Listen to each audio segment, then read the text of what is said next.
नमस्कार दोस्तों, स्वागत है आपका आज के नए इस वीडियो में। कल के वीडियो में हमने चर्चा किया था सूर्य के साथ चंद्रमा से लेकर शनि तक प्रत्येक ग्रह अगर सूर्य के साथ युति में हो तो उसका कैसा प्रभाव मिलता है। दरअसल हम लोगों की चर्चा हो रही थी कि दो ग्रह जब आपस में एक भाव में बैठते हैं तो वो किस प्रकार का प्रभाव देते हैं। उसी क्रम में आज के इस वीडियो में हमारी चर्चा अन्य ग्रहों की युति के संबंध में होनी थी, लेकिन मैं आपसे बताना चाहूँगा कि आज मेरा जन्मदिन है और आप लोग जैसा प्यार, आशीर्वाद और सहयोग मुझे दे रहे हैं, मुझे यही उम्मीद है कि आप आगे भी मुझे अपना प्यार, आशीर्वाद ऐसे ही देते रहेंगे। अब मुझे भी ऐसा चाहिए कि मुझे आप लोगों को कुछ देना चाहिए, तो मेरे पास अपने जन्मदिन में आप लोगों को देने के लिए इससे बेहतर भेंट नहीं थी।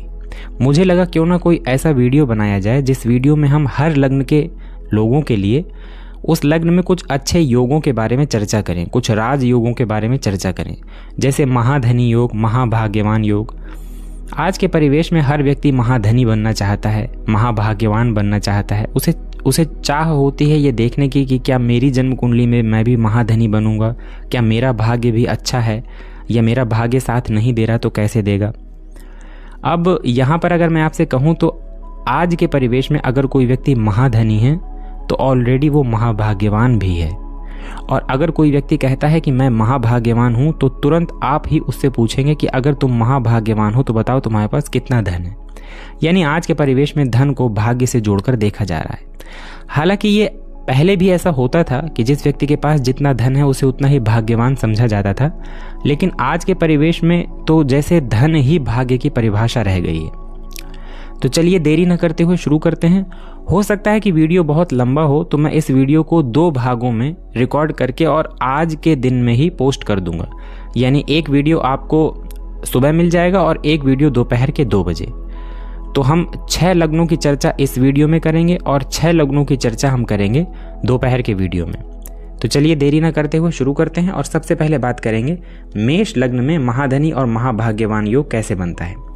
इसके अलावा भी हम बात करेंगे कि मेष लग्न में कुछ अच्छे योगों के बारे में हम चर्चा करेंगे। देखिए, सबसे पहले मेष लग्न के जातक स्वभाव से कैसे होते हैं, तो स्वभाव से उग्र होते हैं, जल्दबाज होते हैं। ऐसे लोग हमेशा हर काम को जल्दी करना चाहेंगे। ऐसे लोगों के अंदर धैर्य की थोड़ा कमी होती है, लेकिन ऐसे लोग एनर्जेटिक होते हैं, अपने काम को पूरा किए बगैर छोड़ने वाले नहीं होते।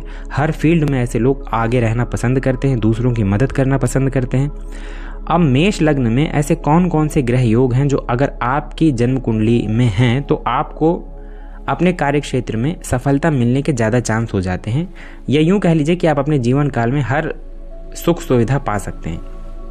देखिए, मेष लग्न की जन्म कुंडली में सबसे योग कारक ग्रह यानी सबसे यूजफुल प्लैनेट कौन कौन से हैं, तो खुद मंगल क्योंकि वो लग्नेश हैं, इसके बाद सूर्य क्योंकि वो पंचमेश हैं, और गुरु क्योंकि वो नवमेश है यानी भाग्येश हैं। अब अगर बात करें कि जन्म कुंडली के आपकी अगर जन्म कुंडली मेष लग्न की है और आपके पंचम भाव में सूर्य हों तो, या फिर आपके एकादश भाव में सूर्य हों, अगर ये योग आपकी जन्म कुंडली में है तो आप धन के लिए फिक्र करना छोड़ दीजिए। अगर एकादश भाव में सूर्य बैठे हों तो ऐसे जातक का कोई भी कार्य धन की वजह से कभी नहीं रुकता।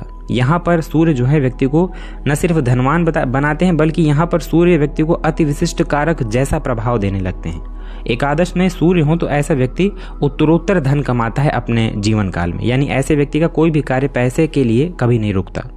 इसके अलावा अगर बात करें मंगल, आप सोचेंगे कि मेष लग्न की कुंडली है, लग्न में अगर मंगल विराजमान हो तो ये बहुत अच्छा योग है। हाँ, ये अच्छा योग है, लेकिन ऐसा व्यक्ति उग्र भी ज़्यादा हो जाएगा, उसे क्रोध भी ज़्यादा आने लगेगा, ऐसा व्यक्ति ज़्यादा जल्दबाज हो जाएगा। अगर लग्न में किसी पापक ग्रहों की दृष्टि है या लग्न में देव गुरु का संबंध नहीं बन पा रहा तो ऐसा व्यक्ति बहुत ज़्यादा दुस्साहसी हो जाएगा। ऐसा व्यक्ति इतना उग्र हो जाएगा कि उसे छोटी छोटी बातों में बहुत गुस्सा आने लगेगा। अब ऐसा व्यक्तित्व जिसमें व्यक्ति को बहुत ज़्यादा क्रोध आए तो ऐसा व्यक्तित्व कुछ चीज़ों के लिए अच्छा नहीं है। इसलिए मंगल लग्न की अपेक्षा अगर दशम भाव में या नवम भाव में या एकादश भाव में भी बैठे हों तो यहाँ पर मेष लग्न में मंगल ज़्यादा अच्छा प्रभाव देते हैं। दशम भाव में तो मकर राशि में हो जाएंगे, यानी यहाँ पे उच्च के हो जाएंगे, तो यहाँ पर तो कहना ही नहीं, कुलदीपक योग लगा देते हैं, व्यक्ति को उसके कार्य क्षेत्र में जबरदस्त सफलता दिला देते हैं। ऐसा व्यक्ति जिस फील्ड में चाहे उस फील्ड में सफल हो जाए, चाहे सरकारी नौकरी हो, चाहे बिजनेस हो, किसी भी फील्ड में वो हाथ रखेगा उसी फील्ड में वो सफल हो जाएगा। नवम भाव की बात करें तो नवम भाव में देवगुरु बृहस्पति बृहस्पति की राशि है। देवगुरु बृहस्पति और मंगल नैसर्गिक मित्र हैं। यहाँ पर मंगल भाग्य को बलि करेंगे और यहाँ पर मंगल खुद भी बलि हो जाएंगे। ऐसे व्यक्ति का जो भाग्य होगा, ऐसे व्यक्ति का भाग्य उसका साथ नहीं छोड़ता, और जब व्यक्ति को सबसे ज़्यादा अपने भाग्य की ज़रूरत होती है तो भाग्य उसका साथ देता है। ये बात आप नोट कर लीजिए। भाग्य भाव में जब भी कोई पापक ग्रह, अगर विशेष तौर पे पापक ग्रह उच्च का होकर बैठा हो, तो ऐसे व्यक्ति का भाग्य उसका हमेशा साथ देता रहता है। इसका ये अर्थ बिल्कुल ना निकालिएगा कि भाग्य भाव में कोई ग्रह, पापक ग्रह उच्च का है तो भाग्य साथ नहीं देगा। इसके अलावा अगर ये योग भी नहीं है तो अगर आपकी जन्म कुंडली के दशम भाव में शनि और मंगल का योग है। अब देखिए, बहुत सारे लोग इसमें कहेंगे कि शनि और मंगल की युति को तो अच्छा नहीं माना जाता, ये तो व्यक्ति को परेशानी देता है, ये है वो है। मैं मानता हूँ कि मंगल और शनि जो हैं ये नैसर्गिक शत्रु ग्रह हैं, और जब भी ये जन्म कुंडली के किसी एक भाव में साथ में बैठते हैं तो व्यक्ति को बहुत सारी परेशानियों का सामना करना पड़ता है। लेकिन ज्योतिष के जानकारों ने हमेशा एक बात कही है कि मंगल और शनि की युति को अगर समझना है तो जन्म कुंडली में आप देखिए कि किस भाव में और किस राशि में ये युति बन रही है। अब मेष लग्न की जन्म कुंडली को ले लीजिए। मेष लग्न की जन्म कुंडली के दशम भाव में मंगल और शनि की युति हो तो दशम भाव में मंगल दिग्बली होते हैं, मकर राशि में उच्च के होते हैं, और मकर शनि की साधारण राशि है। यहाँ पर अगर यह योग होगा, व्यक्ति को कार्य क्षेत्र में जबरदस्त सफलता मिलेगी। ऐसा व्यक्ति टेक्निकल माइंड होने के साथ साथ ऐसा व्यक्ति सरकारी सेवाओं में, राजनीति में बहुत ऊंचे पदों तक पहुंचेगा। अब यही युति अगर चतुर्थ भाव में हो जाए तो युति अच्छा परिणाम नहीं देगी। ऐसे व्यक्ति की माता का स्वास्थ्य खराब होगा, ऐसे व्यक्ति को भूमि, भवन, वाहन का सुख नहीं मिलेगा, ऐसे व्यक्ति के घर में क्लेश का वातावरण हो जाएगा। क्यों? क्योंकि चतुर्थ भाव में कर्क राशि है। कर्क राशि में मंगल नीच के हो जाएंगे और कर्क राशि चंद्रमा की राशि है। यहाँ पर शनि भी प्रभावहीन हो जाएंगे, वो प्रभाव नहीं दे पाएंगे जो प्रभाव उन्हें देना चाहिए। अब देखिए, यहीं पर एक भाव और एक राशि बदलने से ग्रहों का पूरा प्रभाव बदल गया। इसलिए शनि और मंगल की युति जब भी आप देखें जन्म कुंडली में तो आप ये जरूर देखें कि वो किस भाव में और किस राशि में बनी है। तो मंगल और शनि की युति दशम भाव में हो या फिर गुरु नवम भाव में हो।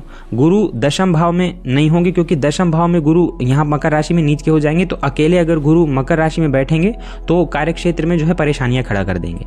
नवम भाव में गुरु हो, द्वितीय भाव में गुरु हो, पंचम में हो या एकादश में हो, ये भी बहुत अच्छा योग है।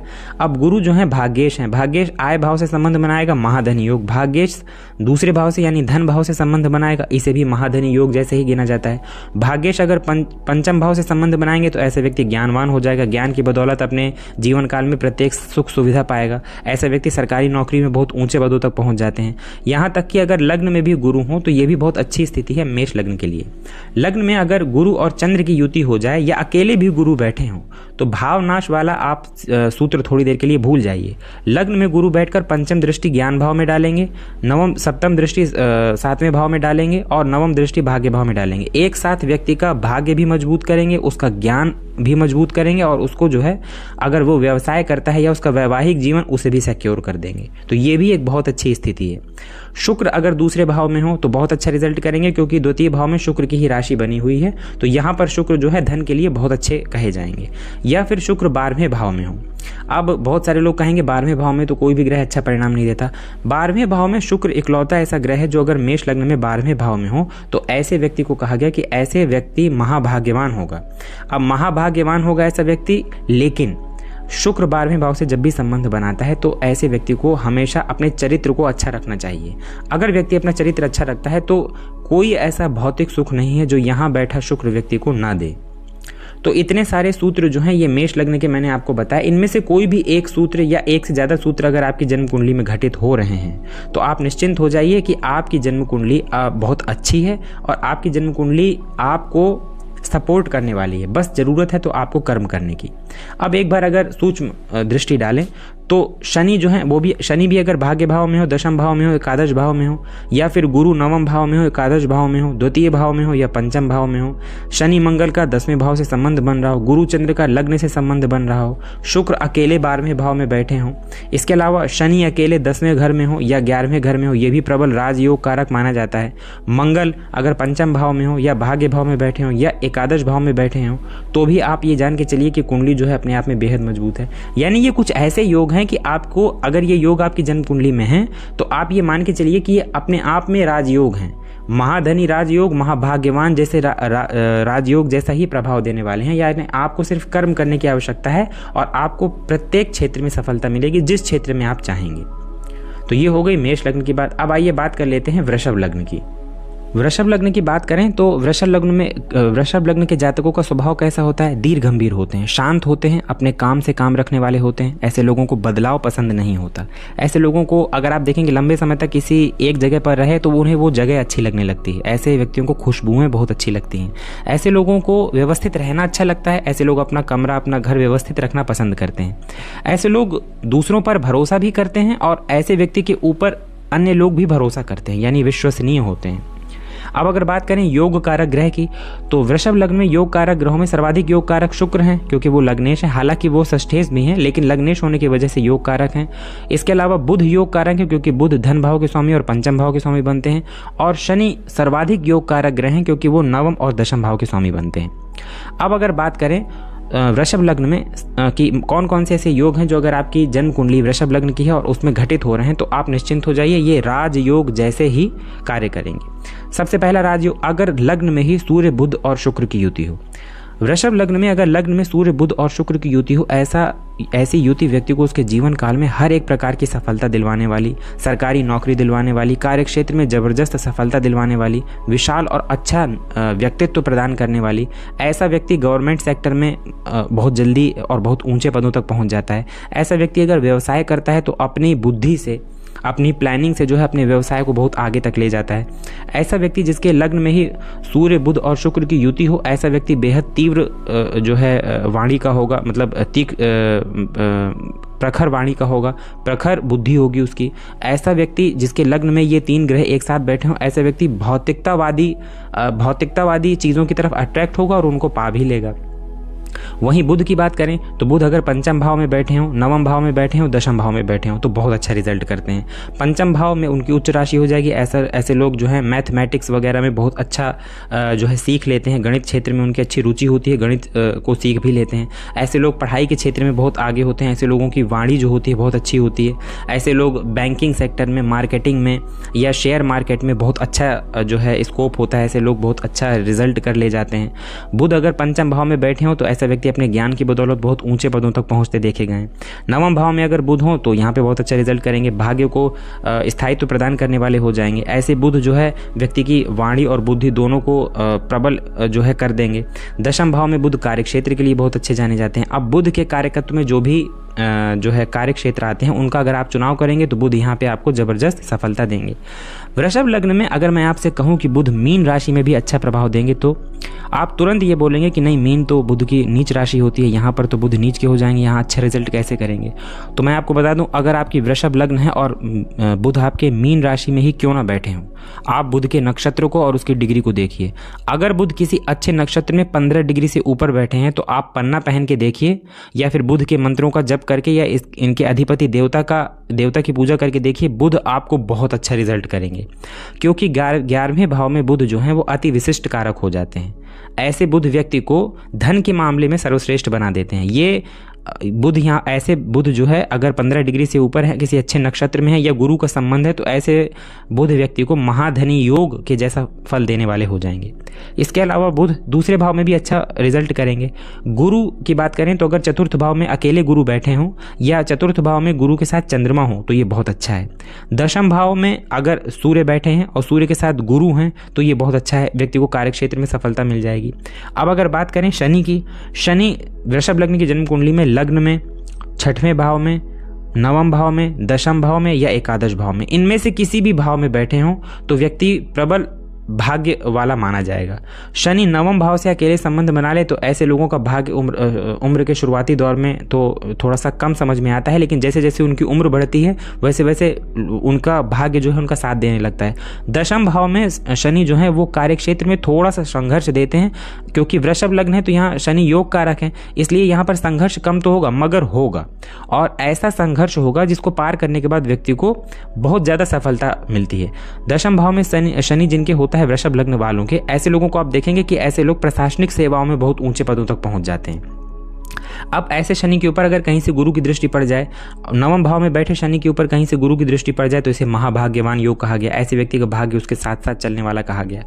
इसी तरह अगर 11वें भाव में यहाँ पर सूर्य बैठे हों तो भी बहुत अच्छा रिजल्ट करते हैं। 11वें भाव में सूर्य महाधनी योग जैसा प्रभाव देने वाले होते हैं। सूर्य और बुध की युति अगर नवम भाव में हो तो ये बहुत अच्छा रिजल्ट है। दशम भाव में हो तो भी बहुत अच्छा रिजल्ट करेगी। शुक्र के साथ चंद्रमा जो है अगर वो लग्न में ही बैठे हों और उनके ऊपर कहीं से देवगुरु बृहस्पति की दृष्टि पड़ जाए तो ऐसा व्यक्ति जो है प्रखर बुद्धि का, प्रखर वाणी का, ऐसा व्यक्ति के व्यक्तित्व तो बहुत अच्छा हो जाएगा। ऐसा व्यक्ति शांत स्वभाव का जरूर होगा लेकिन ऐसा व्यक्ति दिमाग से तेज हो जाएगा। ऐसा व्यक्ति आत्मविश्वास से भरपूर हो जाएगा और हर एक क्षेत्र में सफलता प्राप्त करेगा। तो इस तरह वृषभ लग्न में अगर इस प्रकार के कोई योग आपको दिखाई दे रहे हैं तो आप निसंदेह अपने जो भी आपका कैरियर है, जिस भी फील्ड में आप आगे बढ़ना चाहते हैं उसमें आप अपना कर्म करिए और एक दिन जरूर आप उस फील्ड में जो है बेहद सफल होंगे। अब चलिए बात कर लेते हैं मिथुन राशि की। अब वहीं मिथुन लग्न की बात करें तो मिथुन लग्न के जातक कैसे होते हैं, स्वभाव कैसा होता है? तो ऐसे लोग थोड़ा बालक के स्वभाव के होते हैं, क्योंकि मिथुन लग्न बुध का लग्न है तो ऐसे लोग, और बुध को बालक स्वभाव का कहा जाता है। ऐसे लोग किसी भी बात में तुरंत नाराज हो जाएंगे, तुरंत खुश हो जाएंगे, लेकिन ऐसे लोग दिमाग के तेज होते हैं, व्यवहारिक होते हैं, लोगों से इनका बहुत अच्छा व्यवहार होता है। ऐसे लोग मेहनती होते हैं और किसी भी कार्य को एक निर्धारित समय में करने का पूरा प्रयास करते हैं। ऐसे लोग मिलनसार होते हैं, ऐसे लोगों का फ्रेंड सर्किल अच्छा होगा, ऐसे लोग दूसरों से बहुत जल्दी घुल मिल जाएंगे। बुध जो है वो ऐसे कुमार ग्रह हैं जो अपना प्रभाव तुरंत दे देते हैं, यानी अगर किसी भाव से संबंध बनाएंगे तो उस भाव का प्रभाव आपको तुरंत दिखाई देने लगेगा। जैसे शनि अगर किसी भाव से संबंध बनाते हैं तो धीरे धीरे उसका प्रभाव दिखाई देता है, लेकिन बुध अगर किसी भाव से संबंध बनाते हैं तो अपना रिजल्ट तुरंत दे देते हैं। अब अगर मिथुन लग्न की बात करें तो सर्वाधिक योग कारक ग्रह कौन कौन से हैं?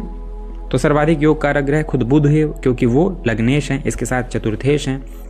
अब अगर बात करें तो पंचमेश यानी पंचम भाव के स्वामी शुक्र बनते हैं तो आपके लिए योग कारक हो गए। इसके अलावा शनिदेव, क्योंकि शनिदेव भाग्य के स्वामी बनते हैं। हालांकि शनिदेव अष्टम भाव के भी स्वामी हैं, लेकिन क्योंकि भाग्य भाव जो है जन्म कुंडली का एक ऐसा भाव है जो बेहद महत्वपूर्ण है, शायद सबसे ज़्यादा महत्वपूर्ण है, इसलिए शनि भी यहाँ पर जो है प्रबल योग कारक ग्रह बन जाते हैं। अब अगर बात करें कि कौन कौन से ऐसे योग हैं जो मिथुन लग्न में सर्वाधिक योग कारक माने जाते हैं, तो बुध अगर लग्न में ही बैठे हैं, चतुर्थ भाव में बैठे हैं, तो इसे भद्र नामक महापुरुष योग कहा जाएगा। भद्र नामक महापुरुष योग बताने की जरूरत नहीं है। इस योग में जन्मा जातक पूरी तरह बुध से प्रभावित होता है, यानी ऐसा व्यक्ति जीवन के शुरुआती दौर से ही सफल हो जाता है। ऐसे बच्चे जिनकी जन्म कुंडली में भद्र नामक महापुरुष योग हो, उम्र के बेहद पहले पड़ाव में यानी कम उम्र में ही सरकारी सेवाओं में और अच्छी सरकारी सेवाओं में सिलेक्ट होते हुए दिखाई दिए। इसके अलावा बुध लग्न और चतुर्थ में ही नहीं, यहाँ तो भद्र नामक महापुरुष योग, इसके अलावा नवम दशम में भी बहुत अच्छा रिजल्ट करते हैं। दशम में हालांकि उनकी नीच राशि हो जाती है, इसलिए उनकी डिग्री और नक्षत्र देखना होगा, लेकिन नवम में, एकादश में, लग्न में, चतुर्थ में, पंचम में बुध बहुत अच्छा रिजल्ट करेंगे। तो अगर आप मिथुन लग्न के हैं और बुध आपके लग्न में है, चतुर्थ में है, पंचम में है, नवम में है, एकादश में है, एकादश में अति विशिष्ट कारक हो जाते हैं, तो धन के लिए बहुत अच्छा है और इसके अलावा ज्ञान के लिए बहुत अच्छा है। ऐसे लोगों की बुद्धि बहुत अच्छी होगी, प्रखर बुद्धि होगी, प्रखर वाणी होगी। इसके अलावा अगर बात करें शनि अगर जन्म कुंडली के नवम भाव में है, दशम भाव में है, लग्न में है, पंचम भाव में है, तो बहुत अच्छा रिजल्ट करेंगे। पंचम भाव में शनि जो है वो शिक्षा की दृष्टि से अगर देखें तो उनके ऊपर शुभ प्रभाव होना चाहिए, वरना शिक्षा में थोड़ा सा बाधा देते हैं। लेकिन अगर पंचम भाव में शनि का संबंध बन रहा है तो ऐसे बच्चे रेगुलर देखे गए, यानी ऐसे बच्चों के अंदर रेगुलरिटी बहुत होती है। नवम भाव में शनि भाग्य को प्रबल कर देंगे, ऐसे व्यक्ति की जैसे जैसे उम्र बढ़ेगी उसका भाग्य बढ़ेगा। दशम भाव में शनि जो है कार्य क्षेत्र में व्यक्ति को जबरदस्त सफलता दिला देंगे, प्रशासनिक सेवाओं में, शासन में, प्रशासन में, सामाजिक कार्यों में व्यक्ति को बहुत ऊंचे पदों तक जो है पहुंचा देंगे। इसके अलावा नवम भाव में अगर गुरु हो, दशम भाव में गुरु हो, लग्न में गुरु हो, तो गुरु बहुत अच्छा रिजल्ट करते हैं। हालांकि गुरु इसमें सप्तमेश हैं, लेकिन सप्तम भाव के स्वामी होकर अगर गुरु नवम भाव में बैठे हैं तो इसे केंद्र त्रिकोण राजयोग की संज्ञा दी गई। ऐसे जातक का भाग्य जो है वो उसका सपोर्ट करने वाला होगा। यहाँ पर गुरु और शनि की युति को भी बहुत अच्छा रिजल्ट देने वाला कहा गया। अगर यहाँ पर चंद्रमा हो, शनि के साथ नहीं, गुरु के साथ, अगर शनि के साथ हैं तो मानसिक परेशानियां तो जरूर होंगी, लेकिन व्यक्ति धनवान होगा। ऐसे व्यक्ति के पास प्रचुर मात्रा से ज्यादा धन होगा, क्योंकि चंद्रमा यहाँ पर धनेश भी बनते हैं। तो यहाँ पर अगर गुरु के साथ चंद्रमा की युति है या फिर चंद्रमा की युति शनि के साथ है, दोनों ही बेहतरीन परिणाम देंगे। अब वहीं पर ये चंद्रमा अगर सूर्य के साथ एकादश भाव में हो जाए तो इसे भी महाधनी योग कहा जाएगा, लेकिन चंद्रमा और सूर्य की युति अमावस दोष की संज्ञा दी गई। ऐसे योग में जन्मा जातक जो होता है मानसिक रूप से परेशान हो जाता है।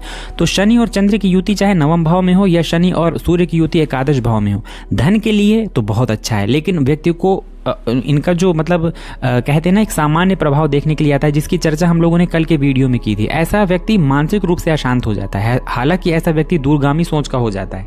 ऐसा व्यक्ति कार्य क्षेत्र में आने वाली परेशानियों को पहले से ही भांप जाता है, लेकिन ऐसा व्यक्ति बहुत धनी होता है, धन के मामले में बहुत अच्छा है। शुक्र अगर अकेले लग्न में हो, पंचम में हो, नवम में हो, दशम में हो या फिर द्वादश भाव में हो।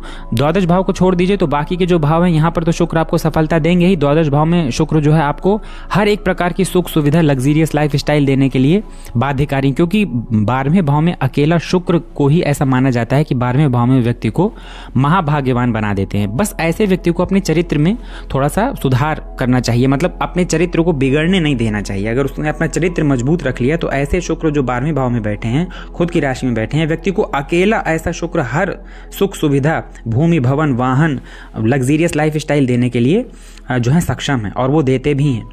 तो इस प्रकार के अगर आपको योग दिखाई दे रहे हैं, सूर्य अगर पराक्रम भाव में बढ़ जाए, ऐसा व्यक्ति बेहद पराक्रमी हो जाएगा। ऐसे व्यक्ति की और ग्रह स्थितियां कमजोर भी हो जाएं, लेकिन जो वो ठान लेगा एक बार, उसे करके मानेगा और उस क्षेत्र में वो सफल होकर मानेगा। सूर्य के लिए ऐसा सूत्र और भी है कि अगर आपकी जन्म कुंडली किसी भी लग्न के पराक्रम भाव से सूर्य का संबंध बन जाए तो आपको बस एक बार ठानने की जरूरत है। अगर आपने एक बार ठान लिया तो आप अपने लक्ष्य को 100% पा के रहेंगे। तो इस प्रकार के अगर ग्रह योग आपको अपने मिथुन लग्न में दिखाई दे रहे हैं तो ये बहुत अच्छे योग हैं, और इनमें से एक या एक से अधिक योग अगर आपकी जन्म कुंडली में घटित हो रहे हैं तो आप ये मान के चलिए कि आपको आपके जीवन में प्रत्येक प्रकार की सफलता मिलेगी। अब हम लोग बात कर लेते हैं कर्क लग्न वालों की। कर्क लग्न की अगर बात करें तो स्वभाव कैसा होता है कर्क लग्न का? कर्क लग्न के जातक जो होते हैं थोड़े से इमोशनल होते हैं, भावनात्मक होते हैं, सीधे होते हैं। ऐसे लोग दिल के बहुत साफ होते हैं, जो इनके दिल में है वही इनकी जुबान पे होगा। भगवान श्री रामचंद्र जी की कुंडली भी कर्क लग्न की थी। कर्क लग्न के जो जातक होते हैं, आज के परिवेश में अगर बात करें तो कर्क लग्न के जातकों का फायदा जो है दूसरे लोग भी उठा लेते हैं। क्यों? क्योंकि ऐसे लोग भावनात्मक होते हैं, जल्दी दूसरे पर भरोसा कर लेते हैं, दूसरों की बातों में जल्दी आ जाते हैं। अब वहीं बात करें कि कर्क लग्न में योग कारक ग्रह कौन से होते हैं, तो चंद्रमा, क्योंकि वो खुद लग्नेश हैं। इसके अलावा मंगल, क्योंकि वो पंचमेश हैं और दशमेश हैं। और इसके बाद देवगुरु बृहस्पति। देवगुरु बृहस्पति हालांकि यहाँ 6वें भाव के भी स्वामी है, लेकिन क्योंकि वो भाग्य भाव के स्वामी है तो यहाँ पे सर्वाधिक योग कारक ग्रह होंगे।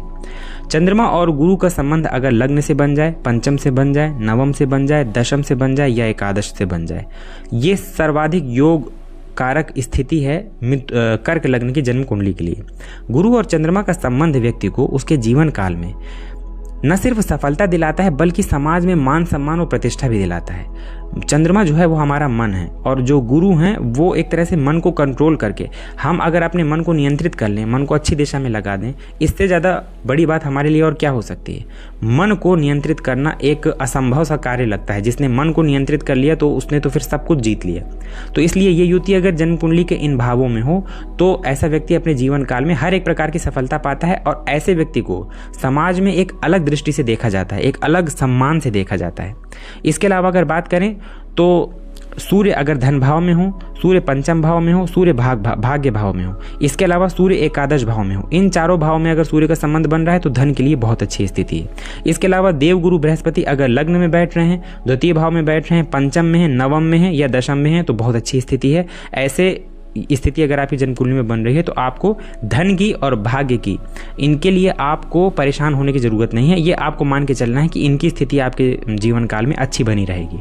इसके अलावा शुक्र की अगर बात करें तो शुक्र जन्म कुंडली में हालांकि कारक नहीं होते, लेकिन शुक्र अगर भाग्य भाव में बैठ जाएं, बुध के साथ बैठ जाएं या एकादश भाव में बैठ जाएं तो ऐसे शुक्र व्यक्ति को सब कुछ देने वाले हो जाएंगे। ऐसे शुक्र के ऊपर अगर गुरु की दृष्टि हो जाए तो ऐसा व्यक्ति हर भौतिक चीज़ों की तरफ अट्रैक्ट होगा। ऐसे व्यक्ति के पास भूमि, भवन, वाहन, इस तरह की चीज़ें, लग्जीरियस लाइफ स्टाइल, ये सारी चीज़ों की तरफ अट्रैक्ट होगा और ये सारी चीज़ें उसको मिल भी जाएंगी।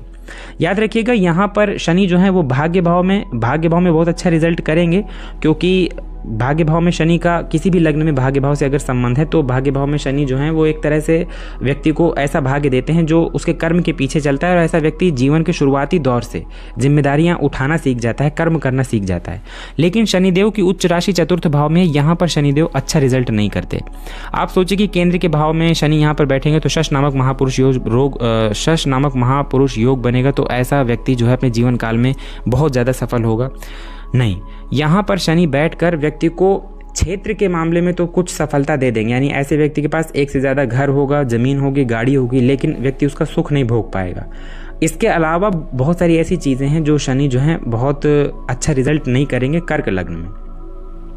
अब इसके अलावा अगर बात करें तो सूर्य दशम भाव में अगर बैठे हों तो अकेले तो भी बहुत अच्छा ये योग है। ऐसे योग में जन्मा जातक शासन प्रशासन में, समाज में अपना नाम बनाता है, शासन प्रशासन में बहुत ऊंचे पदों तक पहुंच जाता है। इसके अलावा अगर बात करें सूर्य पराक्रम भाव में हो तो यहाँ पर सूर्य बहुत अच्छा रिजल्ट करेंगे। कुल मिला के सूर्य और गुरु की युति अगर लग्न में, द्वितीय में, पंचम में, नवम में, दशम में, एकादश में हो तो बहुत अच्छा है। इसके अलावा अकेले गुरु अगर नवम में, दशम में, लग्न में, द्वितीय में, पंचम में बैठे हों ये भी बहुत अच्छी स्थिति है। अकेले सूर्य दशम भाव में हो या एकादश भाव में हो ये भी बहुत अच्छी स्थिति है। और अकेले शनि नवम भाव में हो ये भी बहुत अच्छी स्थिति है। इनमें से कोई स्थिति अगर आपके जन्म कुंडली में घटित हो रही है, एक से ज़्यादा स्थितियां घटित हो रही हैं, तो आप ये मान के चलिए कि आपको जीवन काल में ना तो धन के लिए परेशान होना है और ना ही आपको अपने भाग्य के लिए रोना पड़ेगा। आप अपना कर्म करिए और आप अपने क्षेत्र में जो भी कार्य क्षेत्र आपने चुना है उसमें आप बेहद सफल होंगे। चलिए बात कर लेते हैं सिंह लग्न वालों की। सिंह लग्न वालों की अगर बात करें तो कैसे होते हैं, इनका स्वभाव कैसा होता है। तो सिंह लग्न के जातक जो होते हैं ये कॉन्फिडेंट दिखाई देंगे। ऐसे लोग अटेंशन सीकर होते हैं, यानी ऐसे लोग अगर किसी सभा में जाएंगे, किसी पार्टी में जाएंगे तो ऐसे लोगों को चाहिए कि सब लोग हमारी तरफ ध्यान दें। जो सिंह लग्न का जातक होगा ये थोड़ा सा अभिमानी भी कहे जाते हैं। ऐसे लोग थोड़े से आलसी होते हैं, लेकिन ऐसे लोग अपने जीवन काल में सबका ध्यान अपनी ओर खींचना चाहते हैं। ऐसे लोग सबसे आगे रहना पसंद करते हैं। सिंह लग्न के जो जातक होते हैं आप देखेंगे कि ऐसे लोगों की आवाज़ बुलंद होती है। ऐसे लोग अगर नॉर्मल बातचीत भी करेंगे तो ऐसे लोगों की आवाज़ जो है नॉर्मल लोगों की अपेक्षा थोड़ी सी तेज होती है। सिंह लग्न के जातक जो है थोड़े से कह सकते हैं कि अपना हर कार्य जो है वो समय से करना पसंद करते हैं। ऐसे लोग थोड़ा सा रेगुलर होते हैं और ऐसे लोग समाज में अपना नाम कमाना चाहते हैं, मतलब नाम कमाने के लिए ऐसे लोग बहुत प्रयासरत रहते हैं। इसीलिए आपने देखा होगा कि राजनीति में अगर सिंह लग्न का जातक है, राजनीति में वो जरूर इंटरेस्टेड होगा, क्योंकि राजनीति में समाज में एक अलग अपनी खुद की पहचान बनती है। तो राजनीति में या स्वतंत्र व्यवसाय में सिंह लग्न के जो व्यक्ति होते हैं ये ज़्यादा आकर्षित होते हैं। अब अगर बात करें इसमें योग कारक ग्रह तो सूर्य, क्योंकि सूर्य लग्नेश हैं। इसके अलावा देवगुरु बृहस्पति, क्योंकि देवगुरु बृहस्पति पंचमेश हैं, हालांकि वो अष्टमेश भी हैं लेकिन पंचमेश हैं। इसके अलावा मंगल, क्योंकि भाग्य भाव के स्वामी है। सिंह लग्न में एक सबसे अच्छा राजयोग आपको बताता हूं। अगर ये राजयोग या ये युति आपकी जन्म कुंडली में है तो आपको किसी दूसरे राजयोग की जरूरत नहीं। लग्न में सूर्य और गुरु की युति, पंचम में सूर्य या गुरु की युति, नवम में सूर्य और गुरु की युति या दशम में सूर्य और गुरु की युति, एकादश में भी अगर सूर्य और गुरु की युति है तो भी 1, 2, 3, 4, 5 इन 5 भावों में अगर सूर्य और गुरु की युति है तो आप ये मान के चलिए कि ऐसा व्यक्ति अपने जीवन काल में सफल होने के लिए ही जन्म लिया है। ऐसे व्यक्ति के ऊपर दैवीय कृपा मिलती है। यानी अगर लग्न में सूर्य और गुरु की युति हो, सिंह लग्न हो, तो ऐसे व्यक्ति जब जब संकट में फंसते हैं, जब जब मुसीबत में फंसते हैं तो ऐसे लोगों के ऊपर उनके दैव कृपा करते हैं, यानी उनके ऊपर उनको दैवीय सहायता मिलती है। अब अगर बात करें सूर्य की, अकेले सूर्य लग्न में हो, दशम में हो, नवम में हो, एकादश में हो तो बहुत अच्छा रिजल्ट करेंगे। गुरु नवम में हो, दशम में हो, लग्न में हो, द्वितीय में हो या पंचम में हो, इनमें से किसी एक भाव में हो तो गुरु आपको ज्ञान भी देंगे, यानी ज्ञानवान बनाएंगे। आपको धन के लिए भी ऐसी बहुत अच्छी स्थिति है और आपको आपके कार्य क्षेत्र में सफलता दिलवाएंगे। इसके अलावा अगर बात करें तो यहाँ पर शनि जो है वो योग कारक नहीं होते, लेकिन अगर शनि 6वें भाव में बैठ जाएं तो ऐसे शनि जो है व्यक्ति को उनके कार्य क्षेत्र में सफलता दिलवा देते हैं। शत्रुओं के लिए बहुत अच्छे होते हैं और ऐसे व्यक्ति जो है परिस्थितियों से लड़ना सीख जाते हैं। यानी ऐसे व्यक्ति जो हैं वो किसी भी तरह की परिस्थिति में आगे बढ़ना सीख जाते हैं, उन्हें आगे बढ़ना आता है। बुध की अगर बात करें तो बुध यहाँ पर द्वितीय भाव के और एकादश भाव के स्वामी बनते हैं। बुध द्वितीय भाव में बैठे हों या एकादश भाव में बैठे हों, दोनों ही स्थितियों में यह महाधनी योग कहा जाएगा। महाधनी योग अगर व्यक्ति की जन्म कुंडली में हो तो ऐसा व्यक्ति अपने भाग्य की बदौलत ज़्यादा धन कमाता है। ऐसे व्यक्ति को वो अपनी मेहनत से भी कमाता है, लेकिन ऐसे व्यक्ति को उसका भाग्य जो है कहते हैं पैसा कमा कर देता है। यही बुध अगर भाग्य भाव में भी आके बैठ जाएं तो ये बहुत अच्छा रिजल्ट करेंगे। बुध और शुक्र की युति अगर दशम भाव में हो तो ये भी बहुत अच्छा रिजल्ट करेगी। यानी जितने योग मैंने आपको बताए इनमें से कोई भी योग अगर आपकी जन्म कुंडली में जो सिंह लग्न की जन्म कुंडली है इसमें घटित हो रहा है तो आप ये मान के चलिए कि आपकी जन्म कुंडली में प्रबल राजयोग है ऑलरेडी। अब आपको जरूरत है तो अपने कर्म में ध्यान देने की। सिंह लग्न के जो जातक होते हैं ये अग्नि संबंधी अगर कोई कार्य क्षेत्र चुने या दशम भाव में अगर कोई बहुत अच्छी ग्रह स्थिति बनी हुई है तो कहते हैं कि ऐसा व्यक्ति अगर अग्नि से संबंधित कोई स्वतंत्र व्यवसाय करे तो बहुत आगे तक जाता है। हालांकि आप कोई भी कार्य क्षेत्र का चुनाव करने के पहले अपनी जन्म कुंडली में ये देखिए कि आपकी जन्म कुंडली में लग्न से, चंद्रमा से या सूर्य से 10वें घर गिनने पर कौन सा ग्रह आता है, कौन सा भाव आता है, कौन सी राशि आती है, उसमें जो ग्रह बैठा है वो कितना कितना मजबूत है, वो एक अलग विधा है कर्म निर्धारण की। लेकिन आप जन्म कुंडली की दूसरी ग्रह स्थितियों को भी देख लीजिएगा। जब भी आप कोई कार्य क्षेत्र का निर्धारण करें तो आपको पूरी जन्म कुंडली का अवलोकन करना जरूरी हो जाता है। चलिए अब बात कर लेते हैं कन्या लग्न वालों की। कन्या लग्न की अगर बात करें तो स्वभाव कैसा होता है? कन्या लग्न के जातकों का स्वभाव बहुत मिलनसार होता है। ऐसे व्यक्ति बहुत मेहनती होते हैं, किसी भी कार्य को अगर अपने हाथ में लेते हैं तो उस कार्य को पूरा करते हैं। ऐसे व्यक्तियों का स्वभाव आप देखेंगे तो ऐसे व्यक्ति की तारीफ हर व्यक्ति करेगा, क्योंकि ऐसा व्यक्ति हर तरह के व्यक्तियों से अपना व्यवहार मेंटेन करके चलता है। यानी समाज का प्रत्येक व्यक्ति जो है ऐसे व्यक्तियों को बहुत सम्मान की दृष्टि से देखता है। ऐसा व्यक्ति बहुत सहयोग की भावना रखते हैं। जिनका कन्या लग्न होता है ऐसे लोग इमोशनल होते हैं, लेकिन ऐसे लोग जानते हैं कि कहाँ पर भावनात्मक होना है और कहाँ पर भावनात्मक नहीं होना। ऐसे लोग न सिर्फ शिक्षा के क्षेत्र में बल्कि अगर स्वतंत्र व्यवसाय करें या अपना साझेदारी में व्यवसाय करें, दोनों ही तरीकों में ऐसे व्यक्ति जो है सफल होते देखे गए हैं। योग कारक ग्रह की बात करें तो सबसे ज़्यादा योग कारक ग्रह इसमें बुध हैं, क्योंकि वो लग्नेश बनते हैं, साथ में दशमेश बनते हैं। इसके बाद शनि हैं, क्योंकि शनि पंचमेश बनते हैं, और शुक्र हैं, क्योंकि शुक्र नवमेश बनते हैं। बुध आपकी जन्म कुंडली के लग्न में हो, कन्या लग्न की जन्म कुंडली हो और बुध लग्न में हो या दशम में हो, तो इसे कहते हैं भद्र नामक महापुरुष योग। भद्र नामक महापुरुष योग के लिए बताने की ज़रूरत नहीं है कि ऐसा व्यक्ति बैंकिंग, मार्केटिंग, फाइनेंस, इसके अलावा फाइनेंस से जुड़े किसी भी क्षेत्र में, शेयर मार्केट, इसके अलावा शिक्षा से के क्षेत्र में, यानी हर एक क्षेत्र में ऐसा व्यक्ति सफल होता है। ऐसे व्यक्ति का व्यक्तित्व जो है इतना शानदार होता है कि वो जब किसी दूसरे व्यक्ति से मिलता है तो जल्दी लोग उसके स्वभाव को, उस व्यक्ति को भूल नहीं पाते। इसके अलावा अगर बात करें तो गुरु अगर इस जन्म कुंडली के नवम भाव में हो, दशम भाव में हो, तो ऐसे गुरु जो हैं, हालांकि गुरु यहाँ पर चतुर्थेश हैं, उसके साथ सप्तमेश हैं, लेकिन अगर गुरु सप्तमेश होकर भाग्य भाव में बैठेंगे तो इसे केंद्र त्रिकोण राजयोग कहा जाएगा। दशम में भी गुरु बहुत अच्छे रिजल्ट देके देखे गए हैं, लेकिन अगर दशम में गुरु हो तो ऐसे व्यक्तियों को सरकारी नौकरी में देखा गया है। व्यवसाय की तरफ ऐसे व्यक्तियों का रुख कम देखा गया है। इसके अलावा अगर बात करें तो शनि पंचम भाव में हो, नवम भाव में हो, दशम में हो या एकादश में हो, इनमें से किसी भी भाव में अगर शनि बैठे हैं तो अकेले शनि आपको राजयोग देने में सक्षम है। अब अगर शनि इन भावों में नहीं है तो शुक्र आपके नवम भाव में हो, दशम भाव में हो, या शुक्र आपके 12वें भाव में हो, द्वितीय भाव में हो, पंचम भाव में हो, तो ऐसे शुक्र आपको जीवन काल में न सिर्फ धन के मामले में बल्कि ऐसे शुक्र आपको आपके कार्य क्षेत्र में भी जबरदस्त सफलता दिलाने वाले होंगे।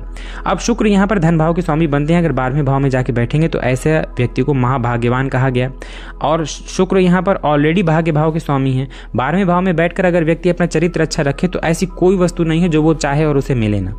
समाज में भौतिकता से जुड़ी कोई भी ऐसी चीज़ नहीं जो उसके पास ना हो। भूमि, भवन, वाहन, बंगला, गाड़ी, नौकर, चाकर, सब कुछ उसके पास होगा। यही शुक्र चतुर्थ भाव में बैठकर इतना अच्छा रिजल्ट नहीं कर पाएंगे जितना ये 12वें भाव में, 11वें भाव में, दशम भाव में भी हो, नवम भाव में भी हो तो भी ऐसा इतना बढ़िया रिजल्ट करेंगे। एक चीज़ और, अगर कन्या लग्न की जन्म कुंडली हो और भाग्य भाव में गुरु और शुक्र की युति हो तो इस युति को भी बहुत अच्छा माना जाता है। इसके अलावा शुक्र अगर अकेले द्वितीय भाव में बैठे हो तो इसे भी बहुत अच्छा माना जाता है।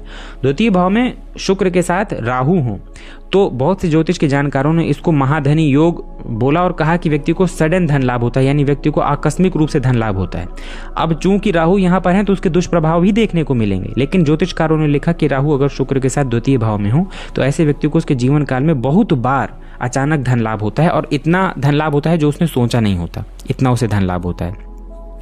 चतुर्थ भाव में भी यहाँ पर गुरु, भावनाश की बात को छोड़ दीजिए, लेकिन अगर गुरु यहाँ पे चतुर्थ भाव में हो तो ऐसा व्यक्ति के पास बड़ा मकान होता है, भूमि भवन से की कोई दिक्कत नहीं होती। हाँ, भावनाश वाला अगर सूत्र लगेगा तो उसके कुछ डिसएडवांटेज अलग हैं, लेकिन बाकी अगर आप बात करें ऑल ओवर तो गुरु यहाँ पर पूरी तरह व्यक्ति को बचाने का प्रयास करते हैं। अष्टम भाव में दृष्टि डालकर अगर अष्टम भाव पीड़ित हो रहा होगा तो व्यक्ति की रक्षा करेंगे रोगों से, ऐसे रोगों से जो जिसके लिए व्यक्ति तैयार नहीं है। दशम भाव में कार्य क्षेत्र में जो है विकास देंगे, और 12वें भाव में व्यक्ति को मोक्ष के भाव में दृष्टि डाल के व्यक्ति को धार्मिक बनाने की पूरी कोशिश करेंगे।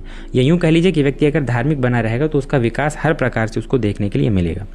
अब इसकी अगर बात करें बुध की, तो बुध यहाँ पर दशम भाव के स्वामी बनते हैं। दशम भाव में ही बैठे हों या फिर लग्न में बैठे हों तो इसको बताया कि भद्र नामक महापुरुष हो। इसके अलावा बुध अगर 11वें भाव में हो और पंचम भाव में हो तो भी इसका बहुत अच्छा रिजल्ट मिलेगा। शुक्र और बुध की युति नवम भाव में हो, शुक्र और बुध की युति दशम भाव में हो, शुक्र और बुध की युति यहाँ पर 11वें भाव में हो या फिर लग्न में हो तो बहुत अच्छा रिजल्ट करेंगे।